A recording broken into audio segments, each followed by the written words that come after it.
A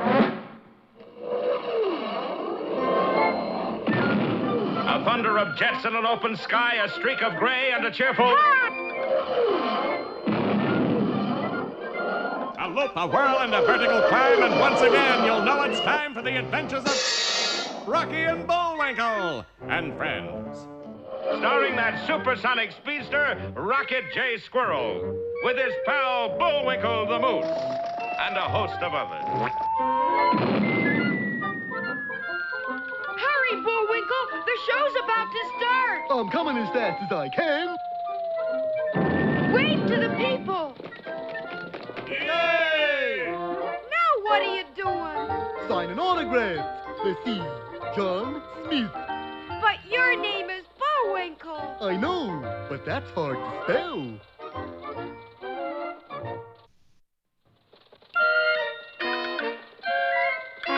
We're gonna have a lot of fun. Come on and join us. Sure, there's always room for one more.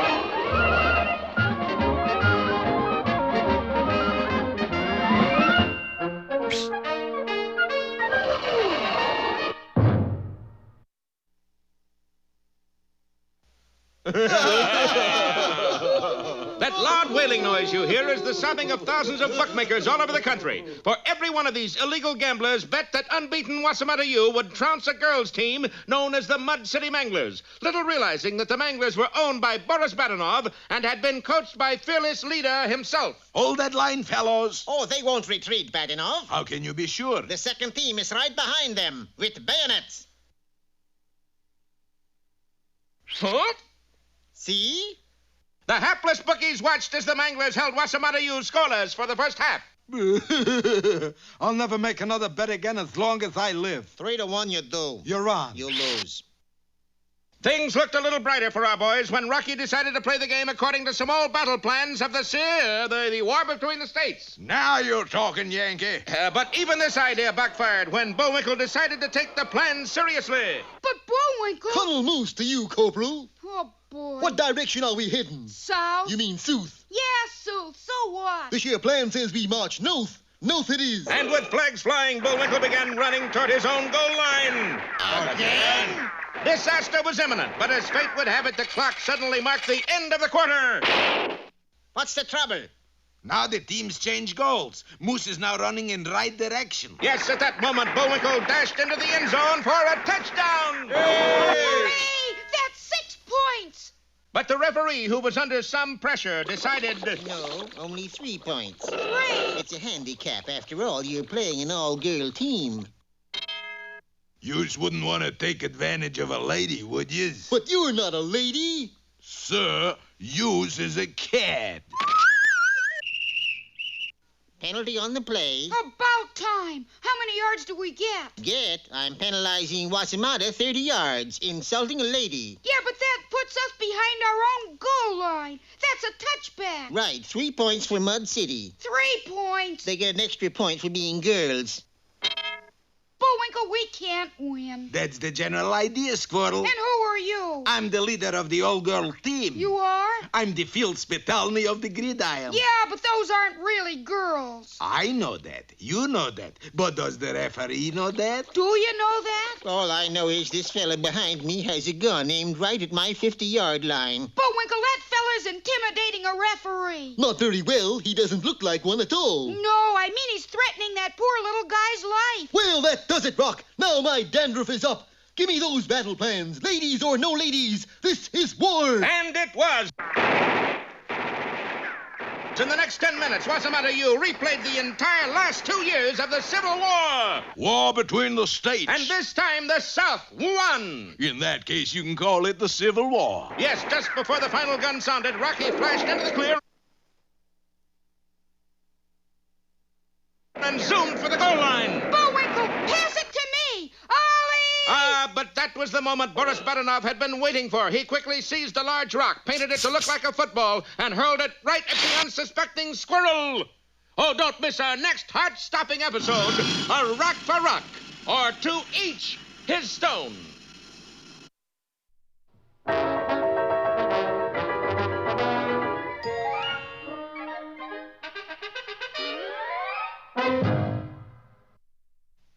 And now it's time for... Time for the dancing fool, Bullwinkle. Again? And now for one of our special fairy tales. Yeah.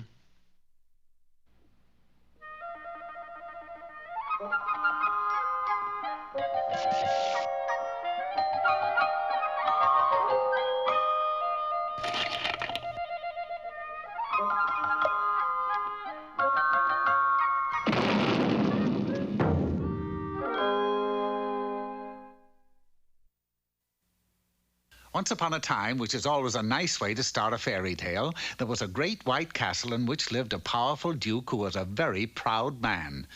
He was proud because he was tall and straight and handsome and brave, but he was proudest of all when he took off his hat, for he had a huge head of bushy, flaming red hair not to be equaled by anyone in the kingdom. Oh, I love my red hair. It gives me fire. He would comb it 100 strokes every day. 1 potato, 2 potato, 3 potato, 4. It was his habit upon arising each morning to go to his mirror, which, by the way, was a magic mirror, admire his flaming locks, then... Mirror, mirror, hanging there, tell me who has the reddest hair. Violets are blue, roses are red, but it's only your dome that is redder than red. This went on day after day, year after year, and the mirror always answered the same. That is, until one morning... Mirror, mirror, hanging there, tell me who has the reddest hair. Your hair is red, that's very true. But the girl who spins has hair redder than you. Who? Girl who spins. Redder than me? Makes you look like a bleached blonde, booby. Shocked and horrified, the Duke ran to his address book. G. Girl who spins. 728, small house in the forest. Armed with the address, the Duke mounted his fastest horse and galloped off into the forest at top speed. When he arrived, he saw that what the mirror had said was true, for there, at a spinning wheel, sat a lovely young girl that had long, blazing red hair that hung down to her, hips. My, but that's red. I say, what is your name, fair maiden? My hair is red as fire and my skin is white as cream, so my name is Red White. Hair's red, all right. Rinse job? No, natural. Well, I'm terribly sorry, but you'll have to dye it black. Oh, I can't. Why not? I'm waiting for my true love, and he will only know me by my red hair. My fairy godmother told me so. Now, see here. I happen to be a powerful duck. That's Duke. Oh, thank you. And you'd better dye your hair black, or you're going to find yourself in big trouble. With that, the Duke turned and galloped away. Not as fast as he had arrived, however, for he had forgotten his horse. The poor girl was frightened, and as she sat weeping, her fairy godmother appeared. Oh, there, honey. Now, don't blubber. But if I dye my hair, my true love won't know me. And if I don't, I'll get into big trouble. You just leave it red, dearie. I can handle that duck. That's Duke. Oh, yes. The following morning... Mirror, mirror, hanging there. Tell me now who has the reddest hair. Red, white, like I said. Weren't you listening? News is bad enough, but you didn't even bother to make a rhyme out of it. Furious, the Duke wasted no time. You must dye your hair black within 24 hours, or you will go to the pokey. Now, good day. Godmother! Oh, here I am, honey. Don't come unglued. Take these nettles that grow beside the road and put them in your spinning wheel. Every day you spin nettles, that Duke will lose 32 hairs. Doing as she was told, Red White took the nettles and set herself to spinning. The very next day, the Duke was combing his hair the usual 100 strokes when... 1 potato, 2 potato, 3 potatoes, 4, 5 potatoes, 6 potatoes... Hey, what's this? My comb, it's full of hair. Mirror, mirror, look at this. My beautiful red hair is coming out. I can see that, Bobby, and you're not rhyming either. I know. There's no time for that. Tell me what's happening. Well, you understand, it's like kind of a hex. You know, a fairy tale whammy. Every day that Red White spins nettles, you lose 32 hairs. The fiend! She's got to be stopped. Taking a stout rope, the Duke sped to Red White and bound her securely. There! Oh, I'd like to see you spin nettles with your hands tied, buddy. But she did. For being a clever girl, Red White managed quite well to spin more nettles with her feet. 29, 30, 31, 32. Oh, she's at it again. Mira, speak to me. What am I going to do? I'm rather sorry that you called, for by tomorrow you shall be bald. Excellent. You're rhyming again. I know, makes it more like a fairy tale. And just as the mirror had said, by the following day, every last red hair on the Duke's head was gone. You can stop spinning now, kid. You win. And I might add, I'm very unhappy about the whole thing. Well, I'm unhappy, too. Even though I've kept my red hair, my true love has not come for me. Gee, that's tough. Well, so long. Wait! It seems as though I've made a slight mistake. The duck here... That's Duke. Yes, the Duke here. He's your true love. Me? Him? Darling. Sweetie. It's too bad I didn't figure that out till he lost his hair, but that's the way the cookie crumbles sometimes. And so, as you knew they would... They lived happily ever after. Hey, Bobby, what rhymes with after?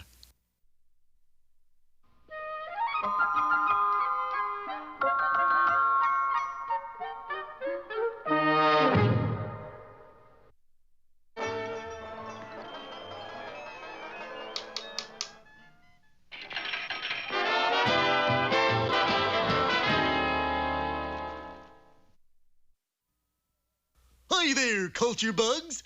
Today's epic is a poem about the English garden, name of the cherry tree. Up into the cherry tree, who should climb but little me?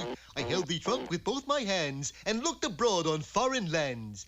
I saw the dimpling river pass and be the sky's blue looking glass, and dusty roads go up and down with, hi there, Dusty.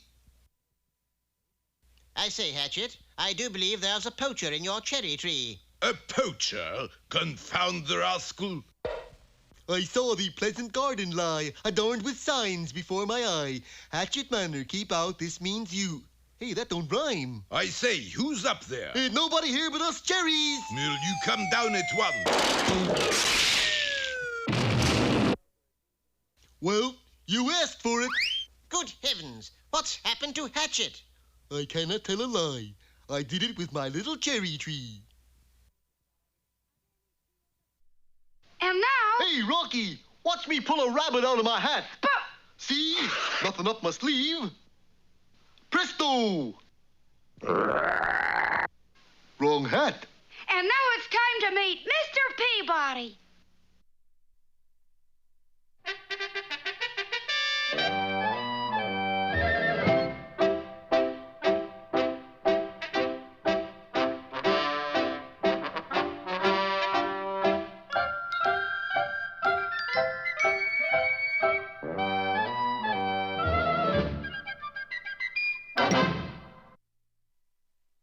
Hello there, Peabody here. And I'm Sherman, huh, Mr. Peabody? Yes, you are Sherman.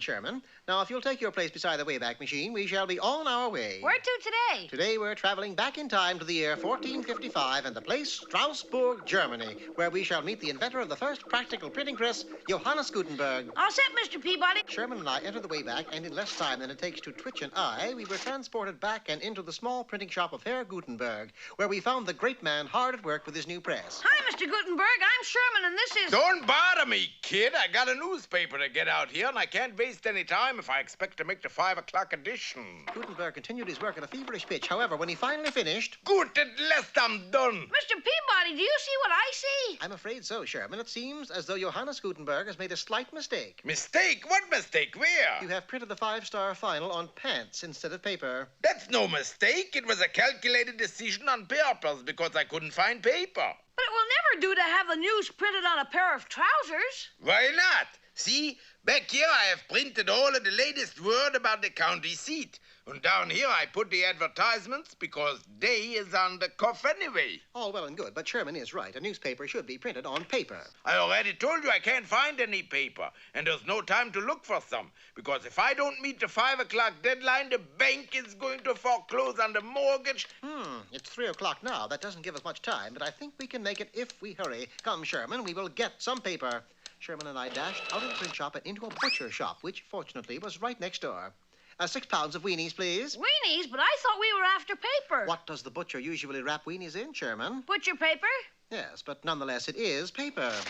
Paying for the weenies, we quickly took the package and hurried back to Herr Gutenberg. Oh, that's good. This is just what I've been waiting for. He had been gone for quite some time when suddenly I noticed something very peculiar. Do you hear something, Sherman? Not a thing, Mr. Peabody, should I? Yes, we should be hearing the sound of Gutenberg's printing press. Something is wrong, Sherman. Hurrying into the back room, we immediately saw that something was wrong indeed, for there sat Johannes Gutenberg eating weenies. Herr Gutenberg, what are you doing? Why, I'm eating the lunch you brought me. What else? I'm afraid that's your second mistake, my friend. That wasn't your lunch. You were to use that paper for your 5 o'clock edition. Ooh, I forgot, and it's 4:15 already. Stand back, I got printing to do. Gutenberg flew into his work like a demon, and in record time he had the job done. I done it. Now I can go out to a corner and sell my very first newspaper. It looked very much like success was his, but suddenly... Egad, what's happening, Mr. Peabody? It sounds like a riot. It is a riot, Sherman, and Herr Gutenberg is just 2 jumps ahead of it. What happened, Mr. Gutenberg? Didn't the people like your paper? Oh, they liked the paper all right, but what they didn't like was there was no printing on it. It was true. The newspaper he had just printed was completely blank on both sides. For his third mistake of the day, Herr Gutenberg had used the wrong bottle of ink in his press. Invisible ink, that is. 20 minutes to 5, there's still a chance you can make it. It's no use, I can't do it. Why not? I'm all mixed up from my troubles. I can't think of anything to print. Pardon me. Hello? What? Really? Quick, give me the address. Okay, got it. Oh, am I in luck? There's a fire, and that's big news. It gives me just what I need to write about. Good. We can be reporters and cover the story for you. Yes, but we must hurry. Get the address, Sherman. Sherman and I raced across town and made excellent time, for the signals were with us. However, when we arrived... Hey, this can't be right. There's nothing here but a lake. Let me see that slip of paper.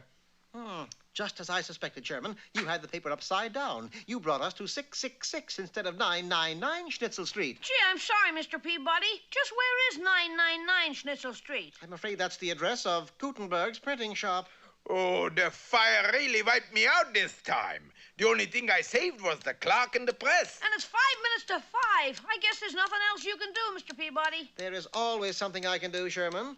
Gutenberg's 5 o'clock edition will hit the street right on schedule. Give me a hand. Gosh, you did it, Mr. Peabody, without a minute to spare. Yes, and that is the first true printing of Johannes Gutenberg. Extra!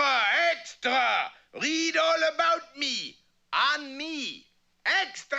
But tell me, Mr. Peabody, why did you print such big letters on his forehead? That, Sherman, should be quite obvious. Every newspaper has to have a headline.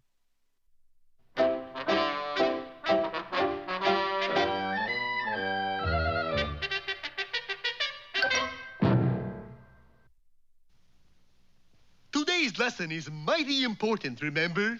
Bullwinkle is a... Not that lesson. This lesson.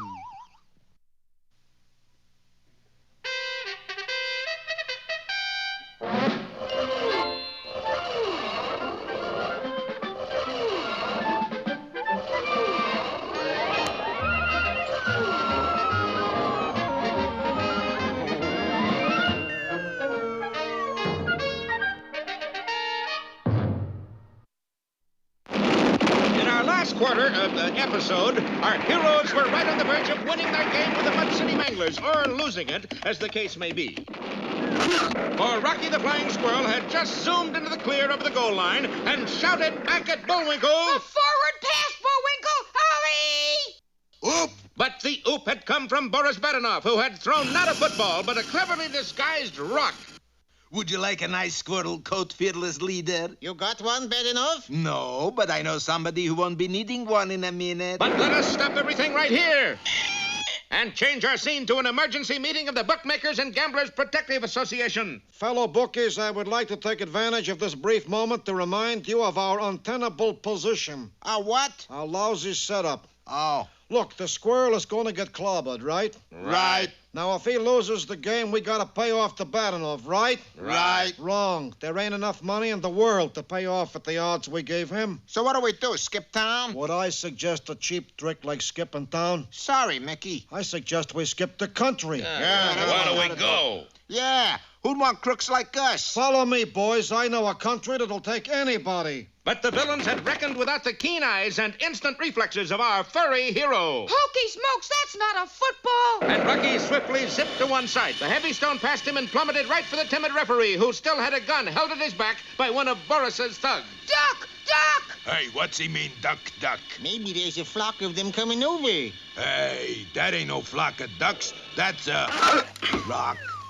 But where's Bullwinkle? You called? Yes, out of the pall and smoke and flame that covered the gridiron galloped Bullwinkle Moose, the football dangling from his antlers. Quick, Bullwinkle! There's only a few seconds left. Now, what do we do bad enough? Relax, fearless leader. Relax. Sure, Mike. Look at this diagram of the end zone. What are the circles? Landmines. I've mined the whole end zone. Explosive landmines in a football field?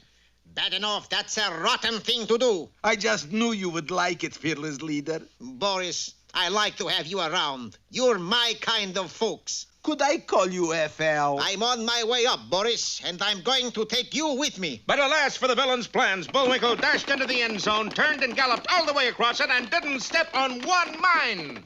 Touchdown! Yay! 6 points! Wossamotta wins! Yay! So you had landmines in the end zone, eh? Bad enough? I can't understand it, fearless leader. I could swear I had one right. Well, you were right, fearless leader. You're on the way up, and I'm going with you. And so Wossamotta U finished its season unbeaten. Only one fly in the ointment, Bullwinkle. Well, that's about par for ointment. What is it? I didn't like all those gamblers escaping to some other country. If Rocky had only known the bookie's boat was even then approaching its destination. Well, there it is, man. Pottsylvania. And look, there's a reception committee to meet us.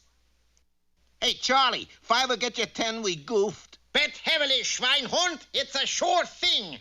And so we come to the end of another fun-filled episode of Rocky and Bullwinkle. You know, Rock, he sure got some funny ideas about fun.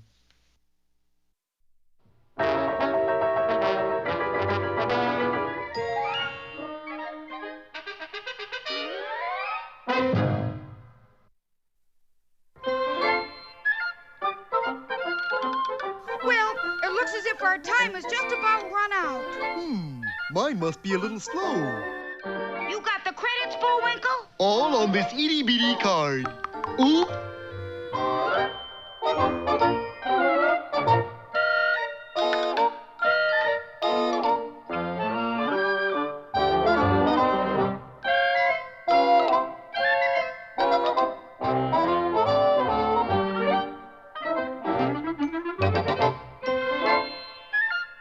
We're late again, Bullwinkle. Right.